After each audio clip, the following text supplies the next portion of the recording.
Bom, o título provisório é Saída do armário e exposição do artista de cada um. Implicações psicológicas na contemporaneidade. Eu começo perguntando, quem aqui cria algo, escreve, pinta, desenha, dança? Poderia levantar a mão? Tá. Quantas pessoas aqui talvez tenham dificuldade de expor, levantar a mão e falar sobre isso? Né? É um pouco nesse caminho a pesquisa. Opa. Bom, então eu vou contar um pouco da trajetória e mostrar para vocês no fim que o meu projeto ele não está fechado, ele mantém algo em aberto, tá? Então eu entrei em 2021, no contexto da pandemia ainda, né? E eu entrei com um projeto que é um desenrolar da minha pesquisa de mestrado sobre solidão. E esse projeto era solidão e desamparo social na pandemia. Eu sou psicóloga clínica também, né? É um tema que acho que estava emergente naquele momento, 2020, 2021. E o meu foco não era pensar a solidão internamente ao indivíduo, né? Mas como o mundo, né, esse desamparo social traz o sintoma da solidão vivenciado individualmente, né? E aí fiz o projeto de pesquisa, entrei, fui reformulando, né, pesquisando o momento do Covid, eu vi que emergiram alguns temas academicamente, até mediaticamente, para da saúde mental que se relacionavam ao tema da solidão na pandemia, que foram languishing, corona.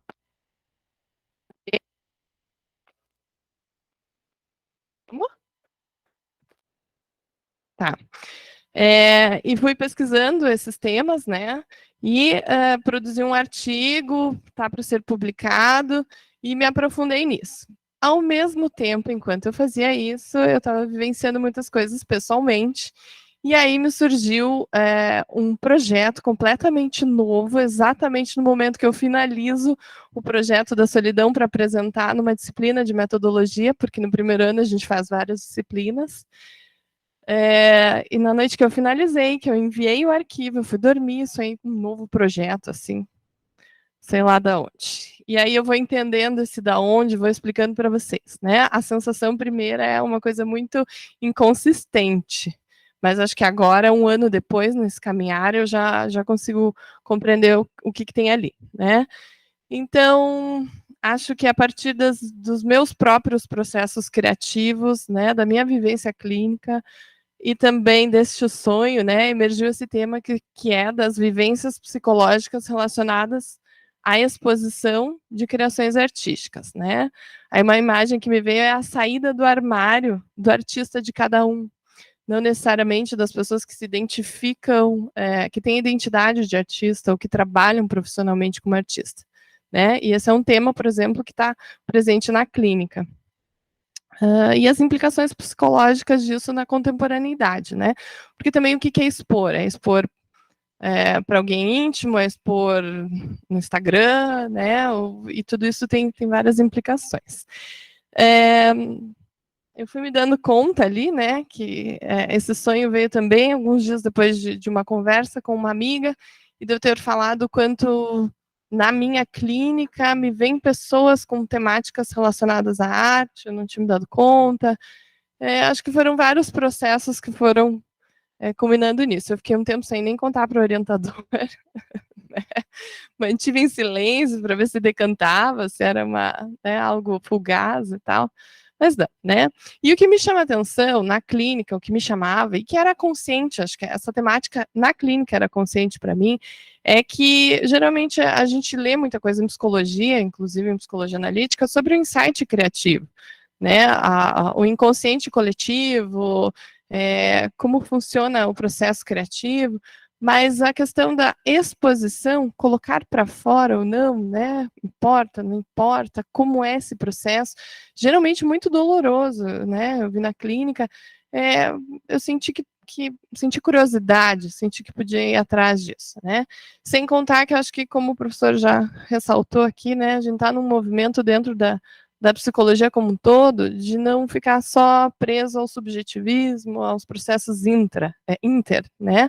Mas também mas também aos processos interrelacionais, né? Então, achei que a exposição, ela vem como uma palavra que dá forma um pouco a essa ideia. E para isso, primeiro eu fui estudar, né? Então, fiquei meio chocada com isso que me veio e fui estudar. E aí, os caminhos mais ou menos que eu percorri foram esses, né? A arte do ponto de vista psicológico, tem toda uma discussão que é arte, o que não é arte, etc. Mas aí a gente fala com a referência da psicologia, né? Em Jung, Hillman, e aí eu vou entrar um pouquinho em cada tema, resumidamente, assim, né? A psique criativa, a natureza da psique é criativa, para o olhar da psicologia analítica, a esteses, né, relação com estética, a atividade mitopoética da psique, essa é uma linguagem hillmaniana, e a vida estética da alma. Artista, quem é, né, o que isso significa? Em primeiro lugar, já parto da ideia de uma compreensão metafórica, né? Por isso, o artista de cada um. E exposição, né? Se a gente decompor a palavra exposição, é um posicionamento também, né? E aí, bom, nas minhas leituras encontrei Bachelard, que fala sobre imagem poética, a imagem que ressoa, a relação de arte e ressonância, e de repente esse tema, ressonância, que ele já estava no meu radar, ele começa a despontar mais forte. E aí eu também vou entrar nisso e vou explicar para vocês. Então, o objetivo inicial é compreender quais e como são as implicações psicológicas contemporâneas acerca da exposição das criações artísticas realizadas na intimidade de indivíduos identificados ou não com o artista, tá? O artista é socialmente falando, né? E aí pensei numa metodologia de coleta de dados de entrevistas semiabertas individuais, presenciais ou remotas, né? Mas aqui a gente entende que, partindo de uma metodologia com um olhar arquetípico, essa é uma fonte de imagens, né? As entrevistas representam uma fonte de imagens, assim como a cultura, assim como a nossa própria experiência, assim como os diálogos que acontecem informalmente, né? Então, acho que essa seria uma linguagem para academia, né? E o tratamento dos dados a partir dessas pesquisas seria tanto a experiência anterior como pesquisadora, a experiência pessoal com o tema, né? A trajetória clínica, claro, referências bibliográficas, outras pesquisas, etc. Né? E aí eu apresento um pouco do que seria a ideia de uma metodologia arquetípica, baseada no conceito de imagem. Eu citei aqui um artigo publicado em 2013 de Glenn Slater, que é um psicólogo da Pacífica. Acho que daqui para frente eu cito o João, a partir da publicação dele. E ele tem uma ideia, ele publica um artigo que ele problematiza a ideia de é possível tornar algo do trabalho do James Hillman, do pós-junguiano, né? Existe um método dentro da escrita e do trabalho dele, né? E aí ele diz, sim, método significa uma compreensão sistematizada, consistente, né? Que é possível ser utilizada para novas formas de compreensão sobre a psique. E aí ele diz que sim, então, esse método, ele coloca aqui alguns parâmetros para esse método, né? Então, que é centrado no conceito de imagens como perspectivas psicológicas, né, que antecedem qualquer conceito, qualquer percepção formalizada, né, e que possibilitam caminhos para o ato imaginativo.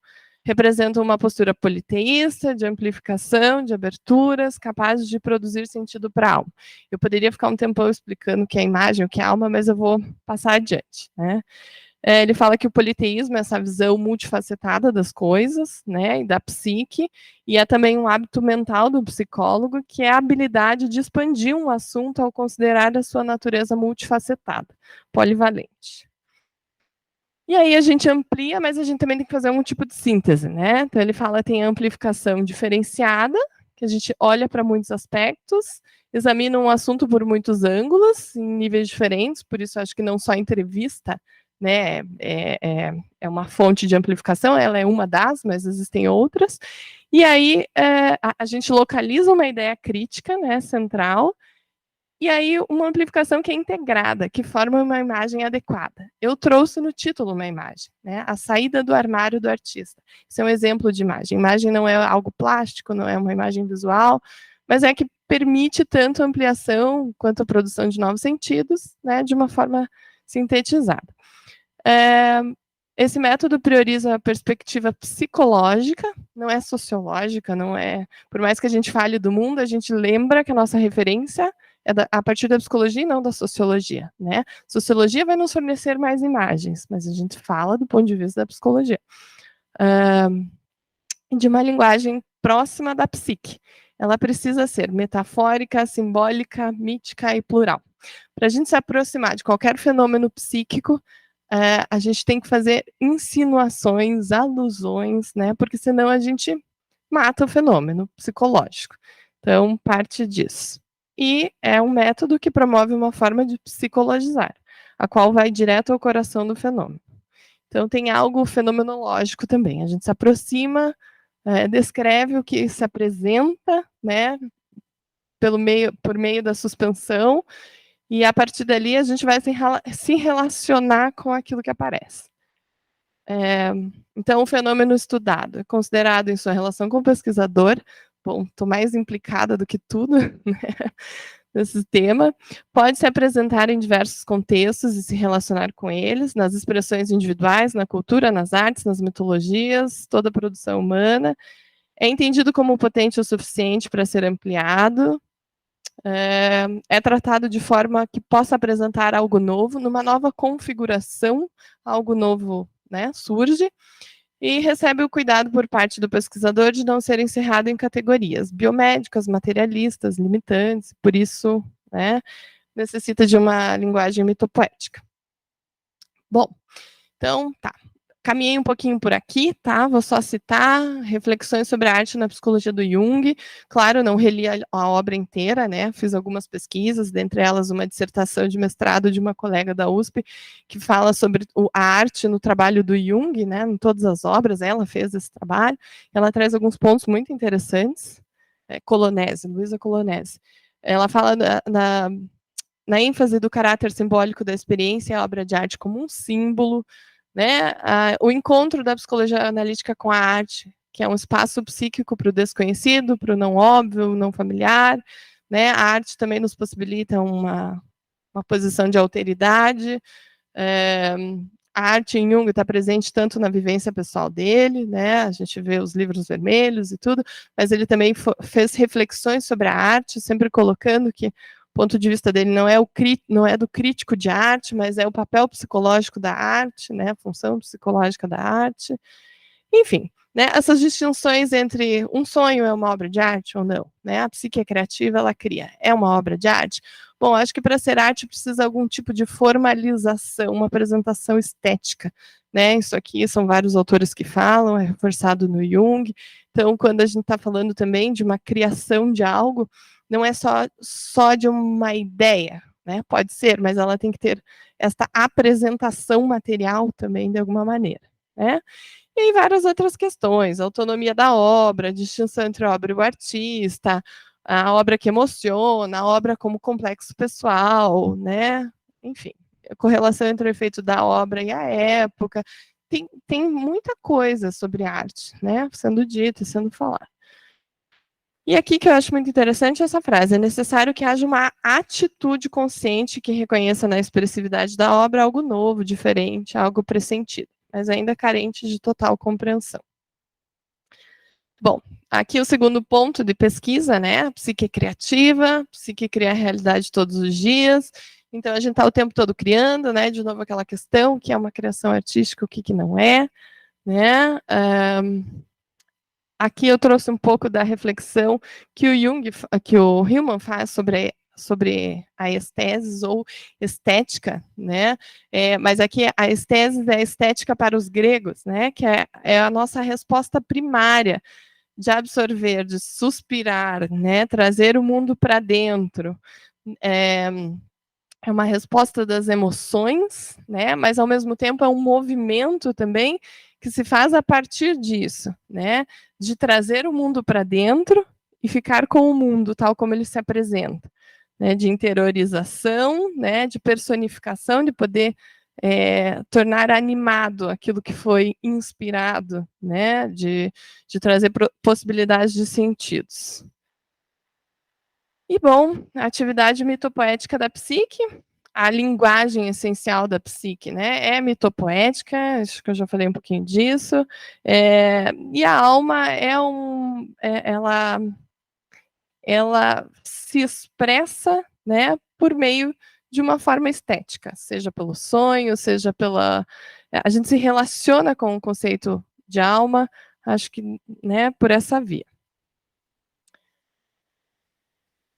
Acho bem legal essa frase, a arte, a poesia, a obra, o poema, o poeta, o artífice, né? Acho que a gente está por aí, então tem muita significação delimitar se eu tô alma artista, alma artística, alma artífice, né? Porque as palavras, a escolha das palavras, a forma da construção desse projeto de pesquisa, ela implica numa compreensão, numa atitude diferenciada com relação àquilo que a gente vai ver, né, se posicionar diante do fenômeno.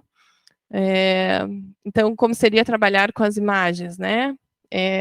Pedir que descrevam quais as primeiras exposições, como foram, contar essa história, ficar um pouco com as imagens, o que a alma artística faz, qual a sua produção, ela é poética, ela é sensível, ela é estética, enfim, seria por aí. Exposição, ato de mostrar, de retirar ou levar uma posição, né? Eu acho que esse movimento de dentro para fora também envolve mudança. Acho que aqui eu já falei um pouco. A pergunta, né? Qual é o valor da exposição para a alma artística? Bachelard, que fala em imagem poética, né? O Bachelard foi um leitor de Jung, de Jung, sim. Contemporâneo, assim, um pouco antes. Ele é um filósofo, né? Um pouco antes do Hillman. E no percurso de uma imagem psíquica, né, para uma imagem poética, que aqui é o que a pesquisa vai olhar, né, essa imagem poética, as implicações da exposição da imagem poética, né, pode-se afirmar que a imagem poética ou artística formaliza a imagem psíquica e produz algo que impacta, daí o seu potencial transformador. Esse impacta aqui, acho que, né, é o que talvez vá diferenciando um pouco do que é arte, do que é uma criação para o indivíduo, né, mais íntima. E aí Bachelard fala que existem duas formas diferentes desse impacto da imagem poética, que são a da ressonância e, eu não sei como se pronuncia, retentissement, não sei como se fala, que vem do filósofo e fenomenólogo Minkowski, que da ressonância, para ele, primeiro tem uma afetação mais superficial, naquilo que ele chama em nível do espírito. E no segundo, o impacto é profundo da imagem poética, né? Quando a gente é impactado e a gente sente algo para se aprofundar naquilo. Inclusive na própria experiência, né? Que é o que ele chama de nível da alma. Aí ele faz essa diferenciação. Na ressonância, a gente ouve o poema e no retentissement nós o falamos, porque ele é nosso. E aí eu né, já estava lá há algum tempo. Aí o tema da ressonância, ele começou a ficar forte em mim. O que é ressonância? Todo mundo fala que algo ressoa, acho que é uma palavra que está na moda, de alguma maneira. A gente ouve em várias áreas, né? E eu fiquei pensando, existe um conceito psicológico sobre ressonância que tem sido dito por aí. Bom, eu já estava pesquisando um pouco ressonância desde que eu fui mãe, há 6 anos atrás. Acho que mãe pesquisadora, né, quer entender como que o cérebro da criança se desenvolve, qual a relação com a afetividade, etc. Naquele momento, acho que minha filha tinha 1 ano, a mais velha, tinham sido lançados, estavam falando daqueles livros, O Trauma Emocional, Compreensão e Cura do Trauma Emocional, e a perspectiva um pouco da neurociência dos neurônios espelhos, né, na relação ressonante que pode acontecer como um fator curativo dos casos muito traumáticos na clínica. E daí, com isso, né, voltam-se as explicações da relação ressonante mãe e bebê, né, que acontece, que quando essa relação é prejudicada, lá no início da infância, essa é uma visão desenvolvimentista, né, dentro da psicologia analítica. Outras relações ressonantes posteriores também são mais difíceis de acontecer, né, ou elas demoram mais tempo, etc. E isso me chamou atenção, eu já estava com isso no meu radar, e aí eu fui fazer uma disciplina na literatura, aqui no curso de letras, em que 3 obras do período romântico foram lidas, né, que foram Walden, Fausto e Frankenstein. E o tema da disciplina era estudos ecocríticos, não sei se vocês já ouviram falar, né, dentro da literatura, e relações com modernidade, antropoceno, etc. E lá o conceito de ressonância apareceu formalizado, né? A arte, a arte é uma forma ressonante de estar no mundo. E lá eu fui apresentada a um sociólogo chamado Hartmut Rosa, que eu brinco que é uma bíblia da ressonância, tem 500 páginas, um livro em inglês, e ele se detém nesse conceito, faz um conceito sociológico sobre a ressonância, e ele fala que é um modo de ser, um modo de estar relacional que envolve uma troca mútua, profunda, de 2 vozes que podem falar por si mesmas e serem transformadas. E que essa troca ela não tem como acontecer instrumentalizadamente, né? Ele é um alemão que vem de uma tradição crítica dos frankfurtianos, mas também de estudos fenomenológicos, especialmente de Merleau-Ponty, e ele faz toda uma descrição de como a ressonância acontece, como esse modo relacional pode acontecer, né? E, claro, ele tem opiniões próprias que muitas vezes se encontram com a psicologia e se afastam.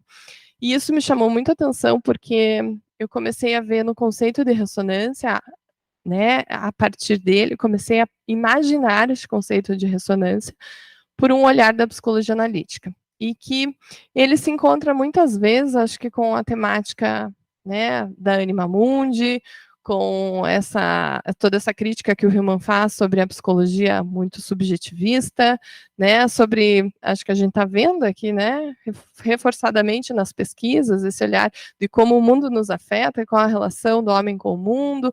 Acho que os sociólogos estão falando sobre crise da modernidade, desencantamento do mundo há bastante tempo. Eu acho que é uma palavra que pode ser conceitualizada a partir do olhar da psicologia analítica, né? Que ela se encontra, acho que com várias temáticas, tais como personificação, como fazer alma, como função transcendente, né? Mas que ela se distancia em alguns momentos do conceito desse sociólogo, né? E aí acho que seria muito interessante fazer essa conceitualização toda. E se distancia, por exemplo, vou dar um exemplo, na visão que ele tem da depressão. Então, ele diz assim que a depressão é o exemplo de quando todos os eixos de ressonância do indivíduo com o mundo se emudecem.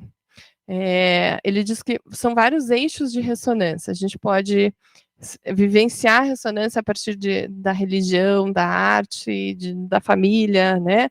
Não só entre pessoas, mas eu acho muito interessante, a ressonância para ele é uma relação com o mundo. Então, a gente pode falar com as plantas, né? Acho que isso é uma relação ressonante, quando foi apresentado aqui a relação dos indígenas, né, dentro do seu universo com a natureza. Dentro dessa disciplina de literatura, a ideia, né, é o quanto a literatura pode contribuir para dar voz a uma natureza emudecida, né? Então tem toda uma crítica moderna aí. E enfim, acho que seria um conceito potencial, né? Eu acho que dessa exposição da arte foram aparecendo várias coisas, né? E aqui eu vou mostrar, acho que são São pesquisas já informais que eu comecei a fazer antes de mandar pesquisa para o comitê e formalizar isso, né, que apareceram, e a ressonância apareceu como uma delas, né? Tem que fazer sentido para as pessoas, eu apresento, eu exponho, quando eu sinto que isso vai ressoar em alguém, né, ou no mundo. Eu esqueci de comentar também que a Patrícia Berry, que foi companheira do Hillman, né? Ela tem um livro chamado Corpo Sutil de Eco, e lá tem um texto também que me pegou bastante, e que ela traz a ideia de eco como essa ideia de ressonância mesmo. Claro, estou enfatizando isso, né? Tem diferenciações conceituais aqui. Esse autor, ele diz que ressonância é diferente de eco, né? Ela aqui fala de eco como uma personagem, né? Mas ela faz algumas aproximações com o conceito de ressonância. Para o Hartmut Rosa, a gente pode cair em câmeras de eco, né? Quando a gente só repete sem a própria voz. A ideia de ressonância é que ambos os lados da relação tenham sua própria voz. Mas aqui no caso, né, da Patrícia Berry, é belíssimo o texto, e ela aprofunda, acho que é algo muito interessante sobre a ressonância, sobre a poesia, sobre a função das palavras, a função ressonante, a importância da escolha das formas, dos entremeios das relações, de algo sutil, né, que é o que está presente nas artes, que é o que possibilita que fenômenos de ressonância aconteçam. E, bom, daí eu fiz, como eu disse, umas pesquisas informais. Entrei num grupo do Facebook lá, fiz umas perguntas, né? E o que sobre a exposição, o que apareceu? Que às vezes as pessoas não expõem, ou expõem por medo de não ser lido, de expor. É importante expor para finalizar a obra, porque se não expõe, a obra também, né? Fica só crescendo dentro da pessoa, jogar para o mundo e deixar de ser seu texto. Teve uma resposta que foi, eu quero acrescentar literatura gay, né? Eu vejo essa necessidade social aí, acho legal. A necessidade de expor com outro nome para preservar a identidade, expor e ser incentivado a escrever ainda mais, né? Acho que aqui é interessante a gente ver a ressonância, né? Você expõe, recebe o olhar do outro, a voz do outro, tem necessidade de escrever mais. E aí, acho que pela minha escuta clínica, né? Essa questão da exposição, né? Medo de me expor e enfrentar a questão da identidade do artista, né? Como se o artista tivesse uma aura, algo especial, tenho vergonha disso. O mito do gênio, o artista como gênio, então às vezes as pessoas não se expõem porque têm medo, né, de serem identificadas, confundidas, se perderem nessa ideia. Uma autoexigência exagerada, né, a questão da técnica também. Hoje a crítica de arte, ela enfatiza a importância do domínio da técnica, né, para o artista, então às vezes recai nisso, né, achar que não está bom tecnicamente. O desejo de que a exposição seja mediada, que tenha um olhar de fora que venha e diga, né, faça, né, de um curador, de um professor, né, alguém que reconheça o valor do trabalho. Isso também entra na ressonância, um olhar ressonante, né. Então, enfim, em todas as questões, né, desse outro universo que é o da internet também. E, bom, eu apresentei para vocês a minha trajetória de pesquisa de um pesquisador ferido, tá? Eu cheguei à conclusão de que toda a temática que vem lá desde da solidão, né, se refere ao tema das conexões profundas e genuínas que os indivíduos podem fazer entre si, que os indivíduos podem fazer com o mundo, né? Acho que isso se tornou mais claro ainda que a solidão, ele é um sintoma de quando as conexões ou algumas conexões importantes se emudecem, né? Quando essas trocas se emudecem. E aí eu estou indo para o outro lado, né? Que é, então, como são essas conexões, quais são essas trocas genuínas, como elas acontecem na contemporaneidade, e a primeira via disso, para mim, que me veio, foi a da arte, né, e não necessariamente do artista, alguém que já é reconhecido socialmente, mas isso que a gente faz e que a gente conta em terapia, mas que às vezes nem a companheira ou o companheiro sabem que a gente produz, né, os nossos poemas, os nossos desenhos, os nossos rabiscos, e o valor que isso tem, né. Agora a questão tem valor expor? Será que se a gente expor, a gente encontra algo de ressonância, né? E ressonância é algo importante, né? A gente religa muitas coisas, né? É um fazer alma. Então, caminha por aí, né? Então, o meu trabalho, ele está em aberto ainda. Eu não finalizei. Eu sinto que tem um eixo, né? Eu tenho que escolher a forma, e a forma é importante, porque a apresentação estética é importante, e o orientador está me ajudando nisso. Orientador, análise, né? Vários colegas e por aí vai. Então, é uma posição aberta, mas eu preciso fazer fechamentos e recortes, né? Eu acho que eu estou neste processo e estou um pouco dividida entre um trabalho mais conceitual, né, que envolve repensar essa ressonância dentro da nossa própria linguagem, né? Um ponto que eu esqueci de falar, que eu acho importante, é que a ressonância, ela traz uma palavra comum, seja para dentro da psicologia, seja para fora da psicologia, né, e que pode fazer sentido no mundo também, né, para que a gente não fique encerrados aqui só dentro dos nossos psicologismos. Então, aí, nisso, um possível objetivo seria relacionar a exposição e ressonância a partir das experiências estéticas, artísticas, talvez vivenciadas na pandemia, né? Porque a pandemia, acho que no início ela estava presente no meu projeto, né?